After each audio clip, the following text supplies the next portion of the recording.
What would you say is the last game that really did that for you?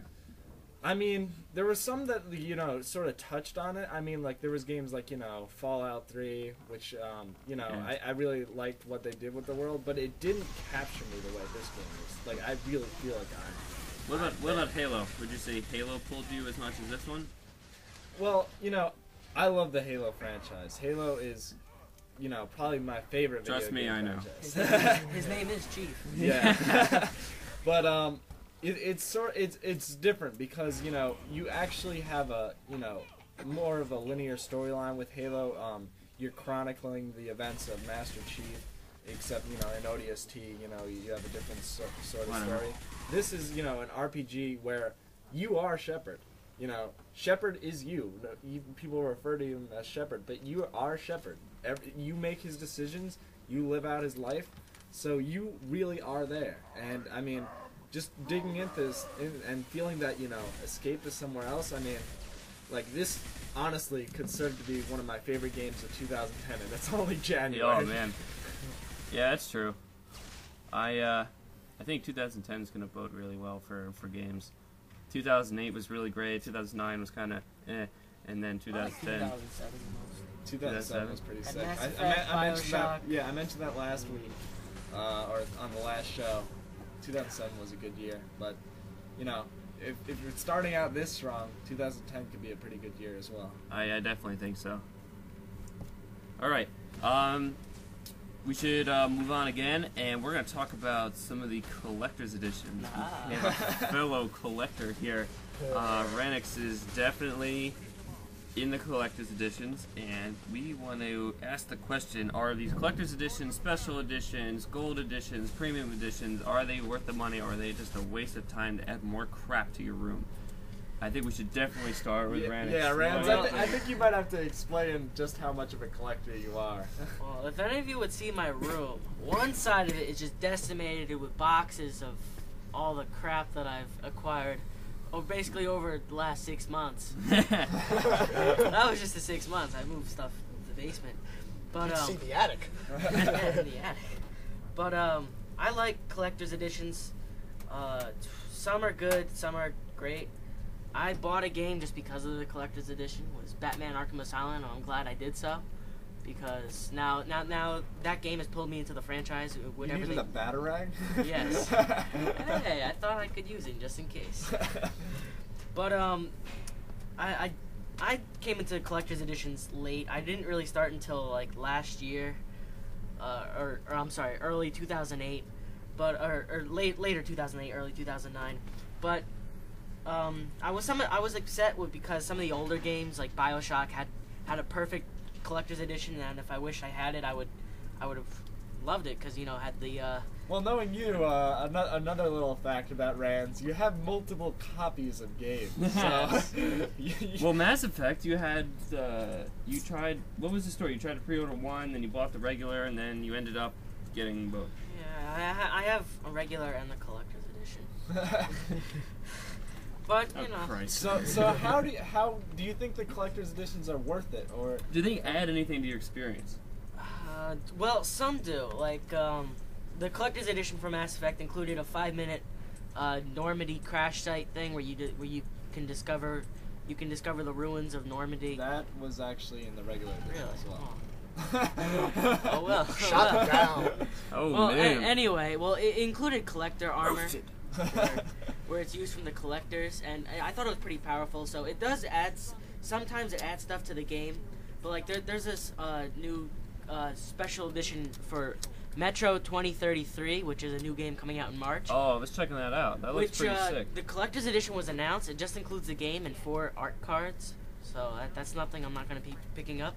Or the BioShock 2 collector's edition, which includes a vinyl, LP, audio CD, 3 posters, and an art book for $100. That's even I'm not too. But you know what that tells you about BioShock? They probably have a ridiculously awesome soundtrack. Yeah. I'll buy it online someday. Yeah, I mean, But You'll own it anyway. Yeah, I like Battlefield Bad Company 2, the collector's edition, because they have it for the same price as the regular. It just includes 6 multiplayer codes, Oh, nice. which kind of helps. And the one I'm very excited for is the Aliens vs. Predator Hunter Edition. You're just excited for that game in general. Yeah, that's probably my most anticipated game of 2010 so far. Oh wow. It includes 4 multiplayer maps, a sleeve badge, a postcard, a hardcore graphic novel, and a life-sized, fully articulated facehugger model. Nice. What? I would love to have that on top of my batarang. Yeah. and my chief helmet. Yes. And all the other It's not a helmet of me, by the way. and all the other crap I have. But yeah, I think when you look at these collector's editions, I think for me at least, it comes down to your personal like investment in the franchise. Absolutely. Like you know, I mentioned before, I'm a big Halo fan, so pretty much anything that says Halo on it, I bought the collector's edition for. And like, you know, I got the one for Halo 3, and like some of the bonus discs were nice or whatever. But you know, I only dug into it in a couple of minutes, and I'm glad I did it, and I think it was worth the money in my mind. But you know, I can fully understand why it wouldn't be for others. I think probably one of the most valuable collector's editions I've ever bought was it was for Halo Wars, because it came with the Mythic map pack to Halo 3, and they released it before anyone else had access to it. So basically, you had you know the Halo 3 multiplayer experience with exclusive maps, before anyone else did. So I thought that was pretty sick. I never have bought a collector's edition. Not really on purpose so much. I remember when PC gamer, you download. Yeah, so like on PC, we all know we're on Steam and we're just we're getting games and data, and that's pretty much the way of the world. I think back when I played GameCube, if I would look back on it now, I would have bought maybe the Resident Evil 4 collector's edition or something like that, because I was a big fan of that game, extremely hardcore. You beat it like what, over 150 times, I believe? Not 150, it was over 100 though. I got really into that game. It got to the point where I was like, I guess I'll beat Resident Evil 4 today, and that it was just so. I think I just liked that game so much because it just completely turned the franchise around.